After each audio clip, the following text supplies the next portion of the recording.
Somewhere in Waldo County, I'll find what I'm looking for. There's liberty and freedom, unity and more. And I know that I will find it. There's so much to explore. From Prospect to Palermo to the quiet Passy shore. All right, so I'm continuing in doing some of those pre-election interviews with candidates. I'd almost forgotten that Mike Hurley was a candidate for city council because I don't see any city council signage around the town, unlike Eric Sanders, who has lots of signs for vote for Eric for mayor, even though he's running unopposed. But I suspect that Mike is just being a little more frugal in his campaign spending. I have my old signs that will make an appearance at some point. Okay. The ones with the fire on them. All right. Well, you know, I always know that you kind of draw some fire occasionally with your upfront views on everything. As a matter of fact, I recall at a certain city council meeting when Mike was saying he was running for council, he invited you people who were, opposed to the salmon farm, run against me, and it'll be a fight to the finish on where we stand on these issues. And yet, no one emerged. Ned, that was a great speech you're doing in front of my interview. Let's see. Yeah, I really wanted a debate with the opponents of the salmon farm. I think there are some really good issues that Belfast people deserve some actual truth and not fake news that has been so polluting this discussion. And unfortunately, I don't know if I said to somebody, they go, why didn't you get anybody to run against you? I said, well, they either love me or they are afraid of me, but one way or the other, no one has risen to it. And unfortunately, I think the opposition has now turned this into, they lost all three elections in the last election. And they have one candidate who's running against Brenda Bonneville, who's a great candidate who I'm supporting. And you're supporting Ridgely or I am supporting Brenda? Brenda Bonneville. Oh, okay. Absolutely. Okay. And but somebody said to me, if Belfast truly did not want the salmon farm, they should just run 3 city council candidates and then throw the whole thing out. And if the people of Belfast supported that idea, they would win that overwhelmingly. The reason they lost 3 elections and they couldn't get any candidates to run against me and Eric Sanders, and a very weak candidate to run against Brenda, is they don't have the support of the people of Belfast. They don't even have a near majority, forget a majority, they don't even have a strong amount of support. Those sound like fighting words, Mike. And you called them fake news or whatever. Well, speaking of that, what is it that you feel is fake? Look, I'm an environmentalist. I care about the bay. I care about our water. Every single councilor does. If we were talking about something like a coal-burning electrical plant down there on the Water District property, all 3 of us would have strong candidates and we'd get thrown out on our ear. We're not talking about that. We're talking about a very environmentally conscious operation, the salmon farm proposal. We have plenty of water. If anything, we're going to have more water as climate change indicates. We're going to get more rain, not less. And we're not going to pollute the bay. They're not going to pollute the bay. Those were the critical issues for me. And I think all of this has been lost in, down to micro legal issues, which are now all before the court. And I think that is the opposition's great hope, is that they're either going to delay this or they're going to slow it down until everybody gets tired of it. But it means a great deal to Belfast. The reason I support it is because of some of the big issues that we deal with: affordable housing, high taxes, all those things are going to be helped by a salmon farm being built. And that's why I'm a supporter of it. So I know that you have many passions, and the salmon farm is obviously one of the big things happening right now. But what are some of the other aspects of why you continue to want to serve the city as a city councilor? Belfast, is something I've been working on Belfast, with Belfast people since I started my first business here in 1979. So basically about 40 years later, that's 40 years later, we've spent a lot of time thinking about who are we, where are we going, how does this city develop, how does it stay the city we love and yet grow, which it is, and change, which it is, but how do you offset those changes? So I think affordable housing is a critical thing, as many people are buying homes here now that many local people cannot afford to buy, and so they get pushed out to the edges or out of town. And not only that, taxes go up because these houses are now worth more, so that at least for those people it goes up. If you have a lower value home, as I do, luckily it hasn't gone up that bad, but it's still high. And that is why, so taxes and affordable housing, I think, are the two critical issues. But I think also for Belfast, we really have to start this conversation again of where are we going? What are we going to be like? How do we get there? What are the rules that we use to get there? I think Pierce School was a great example of rules gone bad. We had a great proposal from a couple of young guys, Belfast natives, who have worked hard and wanted to turn it into 8 apartments. The neighbors shot it to pieces. They threatened legal, and these guys just said, I don't even want to be involved in this. You need, for smart growth, you need clean cut rules that people can look at the rules and then move forward. And what you do is you leave it open that people can, just shoot it full of holes and hire lawyers. And again, this is, it's really a disturbing development for Belfast. That was a great proposal for Pierce School, and it was really sad that these young men got run off. So I heard you use the term smart growth, and of course there's people who are opposed to the salmon farm who are talking smart growth. What's your idea of smart growth?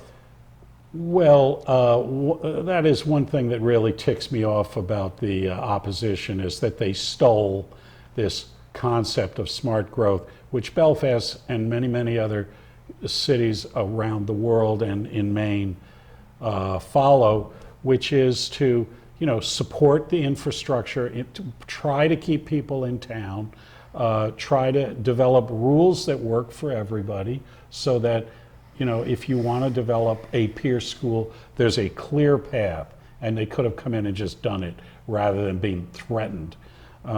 Smart growth is to have transportation, to have an open government process, which we do. People may not agree with us, but the process is open, and they're always welcome to run against us if they feel we're not being open. Most people that I deal with think we're being excessively open, because we have people get up and speak for, sometimes an hour at a council meeting about everything. So that's part of being open, I think. That's part of it. So smart growth is a really important thing for Belfast, for small towns. Here we are dealing with the question of the intersection of the jug handle. And we went around and around about that. And we didn't say no to the DOT proposal. What we said is, we don't like your proposal. We'd like to see a different proposal. Well, you also said that you thought there were 4 other places on Route 1 that might be of a higher priority. I think if you start at Swan Lake Avenue, Route 41, and you come around all the way to the jug handle, you'll find every intersection, except maybe the High Street, where you get off by Belfast Variety or the Belfast Center. those are kind of working okay. Those are the best working ones, but basically Route 3 is a problem, Route 52 is a problem, Congress Street's a problem, the Jug Handle, and certainly Swan Lake Avenue. And guess what? They built that thing almost 60 years ago. Why wouldn't it be expected that these things don't Things work? change, yeah. So, Mike, we've got a short time and a lot of things to talk about. If you were to tick off your top 4 issues, you've already touched upon taxes, affordable housing. What are there 2 or 3 other things that you'd really like to dig into in this next couple years? Well, luckily we're finishing some things like the new highway garage, which we'll have our ribbon cutting night. Is it next week? Yeah, whenever this happens to be seen. Yeah. So we're gonna have big ribbon cutting. I think it's Tuesday, October 15th at 3 o'clock up at the highway department. Everybody's invited. Yeah, plus the solar field there. Plus too. the solar field, so come see that. We've done a lot of good work. One thing, we ran a really tight budget the last few years in particular because of various things. And now we are paying the price for being a little too cheap. We are losing city employees left and right who can go make a little bit more money somewhere else, and we're going to have to fix this. We cannot, the number one thing about good employees is you want to retain them. And we are losing people. We are losing police, we are losing highway, we are losing parks and recreation people. And so that's a very, very challenging problem. Again, because guess what it's going to do? Raise taxes, which is again why we're for the salmon farm, is because that would lower taxes and we could afford to do things that we have to do and that we're going to be forced to do. And the only way to pay for those things is to raise taxes, unfortunately. That's one. Affordable housing, I know we talked about it, but the old highway garage is up on Congress Street, and it's a perfect location for what is now called attainable housing or workforce housing. It's not Section 8, it's more like for your cops and your teachers and people who can afford a home, but they can't afford, the high prices. It's a wonderful neighborhood, and that is going to be something we're going to push for greatly. I'd love to move Belfast Yards onto the front burner, which is the old Masker's place, the railroad yard between Front Street Shipyard and the Front Street Pub, right along the Harbor Walk. We've talked about different ways of getting that so that local people could live downtown on the water, which we don't basically have anybody doing that.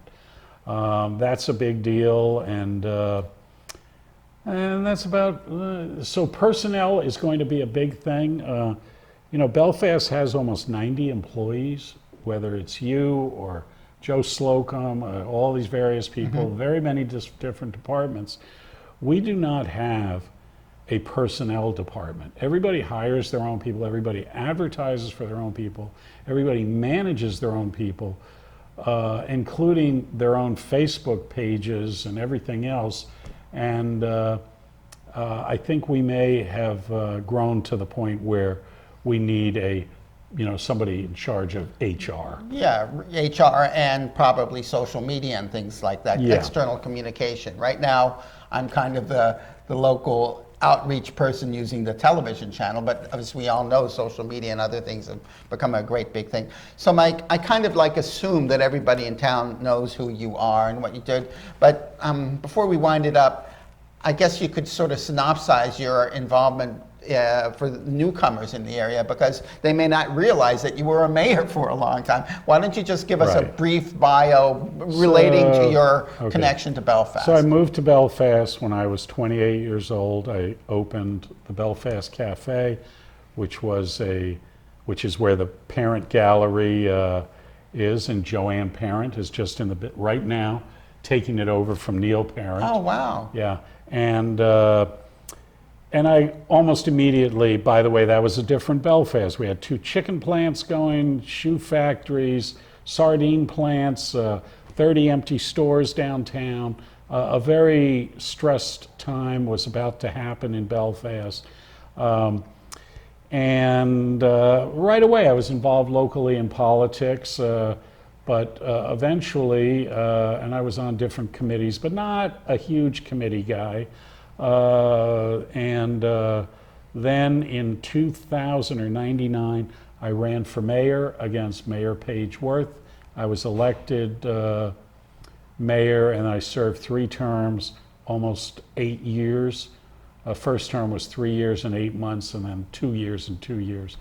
I took off 2 years, and we were in the recession, and Belfast again was very stressed, and I said, I'd like to run. I had to run against my friend, Jan Anderson, in Ward 4. I was elected, and I think we did a lot of good stuff. We supported the Main Street program, Our Town Belfast, and the Chamber of Commerce, and we hired an economic development director, and we support the Creative Coalition, the arts.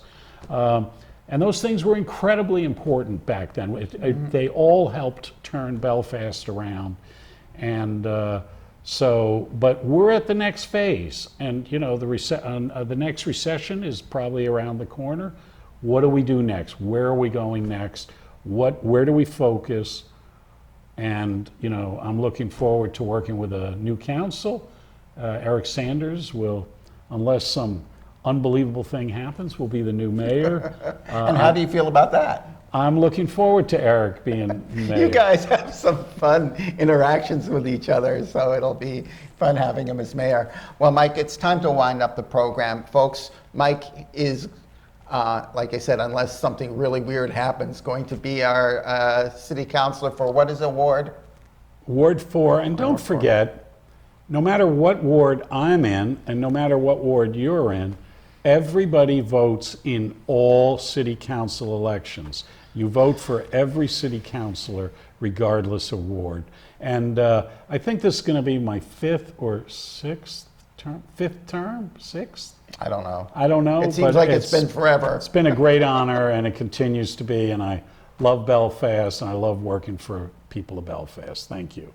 All right. Thanks, Mike. Somewhere in Waller County is where I'm bound to be. Celebrate the good life for you and me.